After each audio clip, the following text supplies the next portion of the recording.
আপনার কাছে অতিরিক্ত কিছু টাকা আছে যা কোথায় ইনভেস্ট করবেন খুঁজে পাচ্ছেন না, যেহেতু আপনি একটা চাকরি বা ব্যবসার সাথে জড়িত। উদ্ধৃত কিছু টাকা আছে, এটা অন্য কোথাও ইনভেস্ট করে অতিরিক্ত কিছু ইনকাম করতে চাচ্ছেন। সেটা খুঁজতে হলে আপনাকে ঘেঁটে দেখতে হবে কোনটা আপনার জন্য সহজলভ্য হবে, যেহেতু আপনি পার্ট টাইম কোনো বিজনেস খুঁজছেন বা অন্য কোথাও ইনভেস্ট করার চিন্তা করছেন।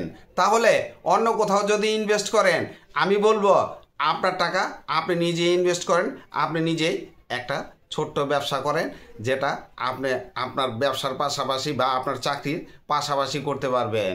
সেটা অতিরিক্ত সময় ব্যয় করা লাগবে না, লাভও বেশি হবে। এইরকম ব্যবসা খুঁজতে হলে আপনাকে যেতে হবে স্টক ব্যবসার দিকে। স্টক ব্যবসায় সময় কম লাগে, লাভও বেশি হয়, তবে লাভে প্রফিট মার্জিন বেশি হয় এমন স্টক ব্যবসা আপনাকে খুঁজে বের করতে হবে। সব ব্যবসায় কিন্তু প্রফিট মার্জিন অনেক বেশি থাকে না। তাহলে আমরা একটু ঘেটে দেখে আসি। যদি কৃষি পণ্যে আসি বা মশলা জাতীয় পণ্যে আসি, যেমন এলাচির স্টক ব্যবসা আছে, আপনি এই ব্যবসাটা চোখ বন্ধ করে শুরু করে দিতে পারেন। এলাচির স্টক ব্যবসা সময় আপনাকে অতিরিক্ত শ্রম দেওয়া লাগবে না, সময় খুব অল্প ব্যয় করতে হবে, ইনভেস্ট খুব বেশি করতে হবে না। আস্তে আস্তে ব্যবসাটা শিখলে ইনভেস্ট করা যাবে, তবে সময় খুব বেশি ব্যয় করা লাগবে না। আর এই ব্যবসাটা, এলাচির স্টক ব্যবসাটা করতে হলে আপনাকে প্রথমে জানতে হবে এই এলাচিটা কি আমাদের দেশি না বিদেশি, বা দেশি হলে কোত্থেকে মাল কিনবেন, বিদেশি হলে কোন দেশিটা কিনলে ভালো হবে। স্টক ব্যবসা করতে হলে আপনাকে সবচাইতে ভালো পণ্য কিনেই ব্যবসা করতে হবে। না হলে আপনি যদি কম দামি মাল নিয়ে বেশি লাভ করতে চান, তাহলে কিন্তু কোনো কিছুই মিলবে না, আপনার লস হয়ে যাবে। তাই যে কোনো স্টক ব্যবসা করার আগে আপনাকে পণ্য চিনতে হবে। তাহলে আমরা আগে জেনে আসি এই মালের মোকাম কোথায়। যেমন এলাচির মোকাম, সবচাইতে বড় মোকাম হচ্ছে চট্টগ্রামের খাতুনগঞ্জ, আর ঢাকার মধ্যে মৌলভীবাজার, কারণ বাজার, কৃষি মার্কেট, এইসব জায়গা হচ্ছে এলাচির বড় মোকাম।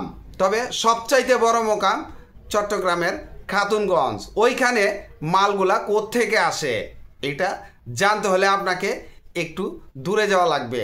যেমন বেশিরভাগ ইউটিউবাররাই বলে থাকে যে এলাচিগুলা ইন্ডিয়া থেকে আমদানি করা হয়। এটা ভুল।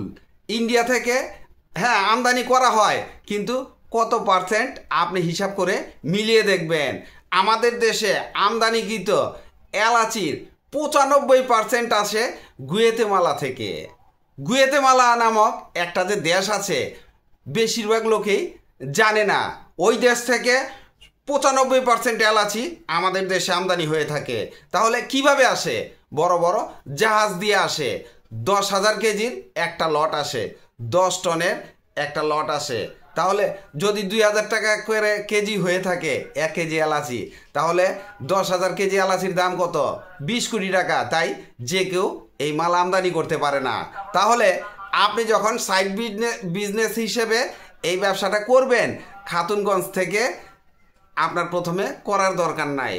আর আর আপনি ঢাকার মোকাম থেকেই করতে পারেন। এইখানে যেমন ধরেন আপনার এই মৌলভীবাজার থেকে ক্রয় করলেন বা কৃষি মার্কেট থেকে কিনলেন, মোটামুটি দেখলে একটু লাভের মুখ দেখলে তখন আপনি খাতুনগঞ্জে চলে গেলেন। ওইখান থেকে বেশি, যেমন 50 কেজি, 100 কেজি, 200, 500, 1 টনও এলাচি ক্রয় করে থাকে অনেক দোকানদার। তাই আপনি একটু জেনে বুঝে, আর এই এলাচিটা অনেক প্রকারের হয়ে থাকে, এটার প্রকারভেদ জানতে হবে, চিনতে হবে, বুঝতে হবে। না জেনে, না বুঝে, না চিনে আপনি কিন্তু এই এলাচির স্টক ব্যবসাটা করতে যাবেন না, তাহলে কিন্তু লস হয়ে যাবে। দোষারোপ করবেন আমাকে, যেহেতু আমার ভিডিও দেখে মোটিভেট হয়ে আপনি ব্যবসা শুরু করতে যাচ্ছেন। তাই আমি বলবো এলাচির স্টক ব্যবসা শুরু করার আগে এলাচির আদ্যপান্ত জানবেন, কোনটা ভালো কোনটা মন্দ, কোন মালটা কত দাম আছে। এগুলার সামান্য একটু হেরফের হলে দামও কিন্তু অনেক হেরফের হয়ে যায়। তাহলে মালটা কবে স্টক করবেন? যেমন নভেম্বর থেকে ফেব্রুয়ারি মার্চের মধ্যেই এলাচিটা আমাদের দেশে সবচাইতে বেশি আমদানি হয়ে থাকে, কারণ এর মধ্যেই এলাচির সিজনটা চলে যায়। আর সিজন চলে গেলে 2-3 মাসের মধ্যে মালের দাম হু হু করে বাড়তে থাকে।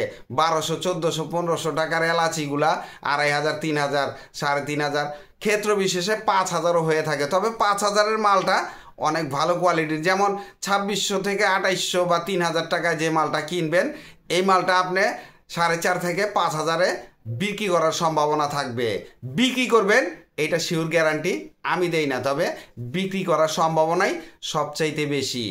তাই আপনি এই ব্যবসাটা নির্দ্বিধায় নির্বিঘ্নে চোখ বন্ধ করে শুরু করেন। তবে শুরুটা কিন্তু আমি সবসময় বলি অল্প পুঁজি দিয়ে শুরু করবেন, অতি সামান্য পুঁজি নিয়ে।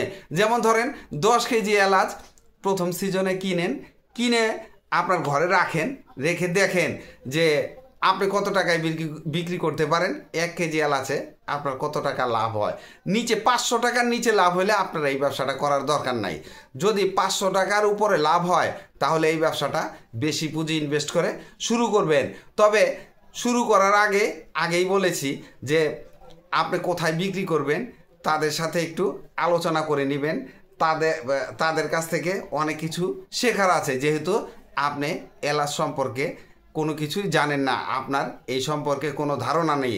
তাই ধারণা আপনাকে দোকানি থেকেই নিতে হবে। যেমন খুচরা দোকানদার বা পাইকারি দোকানদার, তাদের কাছ থেকে আপনার অভিজ্ঞতা নিতে হবে। অভিজ্ঞতা নিয়ে এই ব্যবসাটা আপনি শুরু করেন।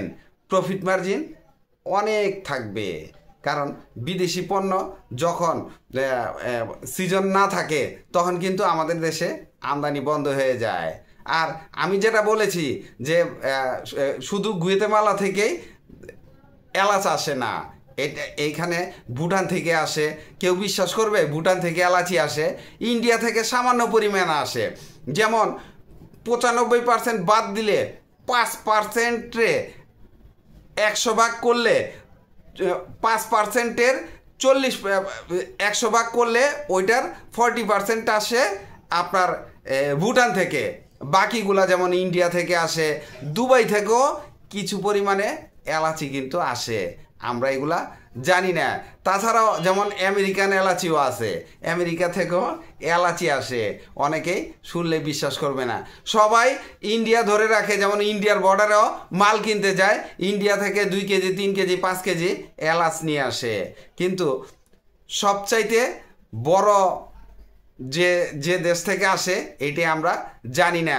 এগুলো জেনে বুঝে যদি ব্যবসা করেন তাহলে আপনি ঠকবেন না, আপনাকে কেউ ঠকাতে পারবে না, আপনি ব্যবসা সাকসেস হতে পারবেন।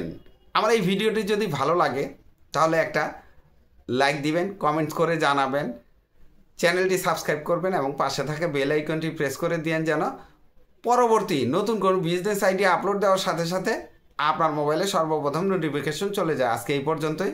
আসসালামু আলাইকুম।